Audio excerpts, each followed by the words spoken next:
Jackie Fernandez with The Word, and I'm with New York City Council member John Liu. And I have been desperately seeking John Liu for the past several weeks.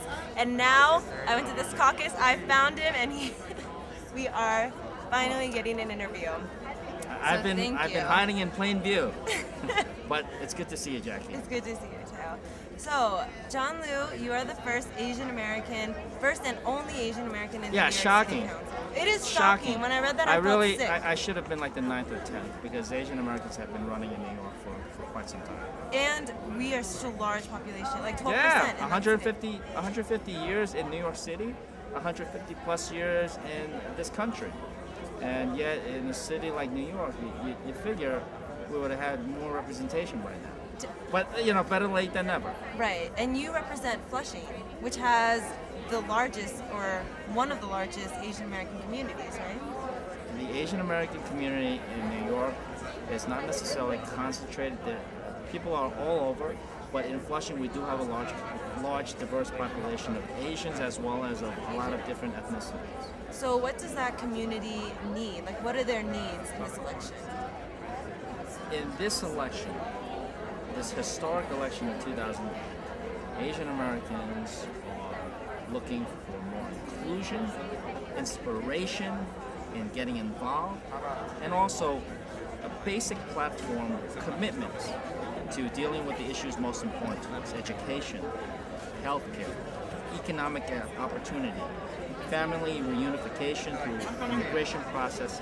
All of these issues are pivotal in our community. And the candidate that addresses these issues most comprehensively will win the hearts and the votes of the AAPI community. Right. So the Asian American community looks up to you as their only political figure, really. So that's very kind of you, but Jackie, we have a lot of AAPI elected officials from all across America, right? And they are my role models. And each one of us, whether we're elected, whether we're a Democratic activist here at the Democratic National Convention, whether we're a person in the community, we all have our roles to play. Right. And that is to be involved this year, get ready to vote, understand the issues, and speak out about it by sending out emails, by campaigning at rallies, by knocking on doors and making phone calls, and finally by making sure that each and every one of us, ourselves, our family members, and all of our friends get out to vote in November. Right. And to vote for Barack Obama, who has already shown himself to be a true agent of change. His message of hope and change has been out there. He's already accomplished this, the inclusion and the inspiration of so many people who prior had not been included and not been inspired. So, as someone who was a pledged delegate to Clinton, has your decision or indecision to support Obama, does that affect the larger or the Asian American community? As Democrats, right, that we supported Clinton. As Democrats in 2008, we have been the beneficiary. We have been blessed by two superstars, two rock stars, presidential candidates. Many people in the AAPI community supported Hillary Clinton, and we still love her. Now, Hillary has said she is going to vote for Barack Obama at this convention, and she is asking all her delegates to do so, and I will be doing so. Right. Do you think is it very difficult to get those people who supported Clinton to vote for Barack Obama? Do you find there's a difficulty? Some of the media stories have been focusing on the difficulty. I, for one, have not. Everybody I've spoken to has made it very clear that they don't even think twice about it. They're voting for Barack Obama. There's no question they would have liked to see Hillary in the White House, but they're going to be supporting Barack. Right. And the Asian American vote, how cohesive is it really? Is it even more fragmented than, say, a Black or Latino vote? The Asian community in the United States is not a homogeneous community. Right. We have many different nationalities, we observe many different religions, we speak many different languages. And so the Asian American community, the AAPI community, is very diverse. Nonetheless, I have every confidence that the vast majority of AAPI votes, especially in those key battleground states for the presidency, will support Senator Obama. Well, Obama's candidacy has created this dialogue on race, but it's mostly been a black and white issue. So where do Asian Americans fit into this dialogue? Because if you watch the media, they're not really included. So why do you think that is?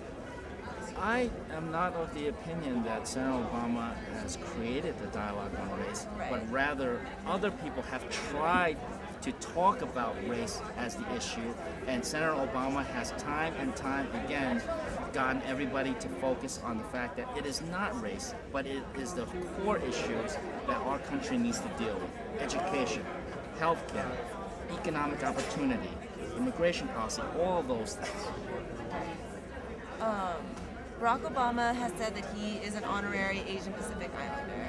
How do you feel about that statement? Well, I suppose if AAPIs have bestowed that honor upon him, then he's free to say so. Right, because he says he identifies because he grew up in Hawaii, he has a half Indonesian sister, his brother-in-law is Chinese.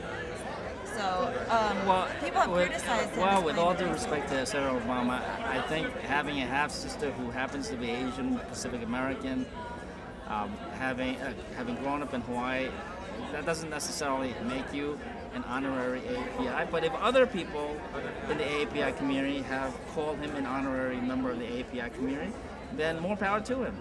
Right. Well, so how are you going to get people more involved in the political process? People are already involved. We have a huge increase in the number of AAPI delegates this year as opposed to previous national conventions of any party.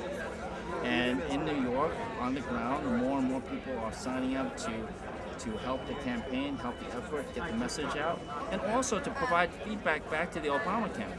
Right. For example, last week in New York, we had a community forum where we heard from dozens of people looking to weigh in on the Democratic National Platform and the fact that that Senator Obama has opened up the platform to everyday people in communities across the country.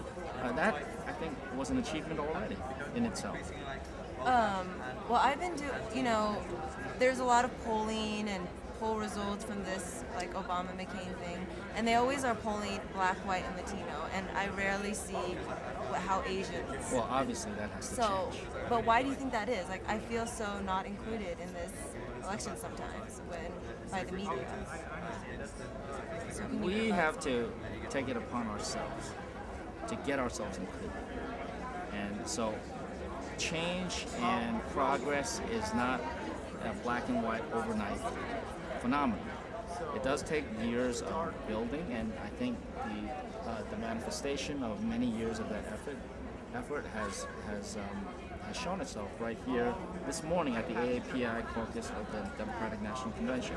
But we're just getting started, and the AAPI community will gain stronger voices and tighter footholds in every sector of America, whether it be in politics and government, in media, in business, in culture and the arts, in academia, everything. Okay, well, that's all for today. I'm going to have more Wow. with John Liu tomorrow, That's probably quite a bit. about New York City. So Thanks, thank Jackie. you. Thank you so much.